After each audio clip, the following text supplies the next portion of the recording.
ରାଧେ ରାଧେ ନାନୀ କଣ କହିଲା ଆଉ ମୁଁ କାହିଁକି ଆସିଲି ଚାଲନ୍ତୁ ଦେଖିବା। ସକାଳୁ ସକାଳୁ ଶାଗକୁ ଧୋଇକି ବାଛି ଦେଇଥିଲି। ନା ନା ନା ନା ବାଛେଇକି ଧୋଇ ଦେଇଥିଲି। ତାପରେ ଆମ କୁନୁରି ସହିତ ଟିକେ ଖେଳ ଖେଳିଥିଲି।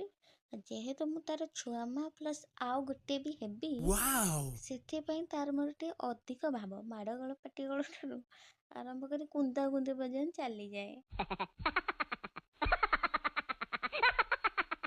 ଆମ କୁନୁରି ସହିତ ଖେଳିକି ଥକି ଯାଇଥିବାରୁ କ୍ଷୀରିରେ ଜଲେବି ମିଶିକି ଟିକେ ଖାଇ ଦେଇଥିଲି। ଆହା ଓହୋ ଲା ଲା ଲା।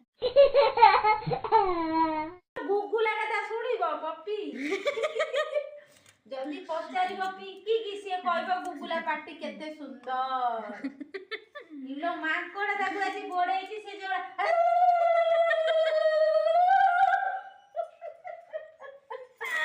ପପିଲୋ ଛାତୁରୁ ଆଇଲାଣି ତଳକୁ।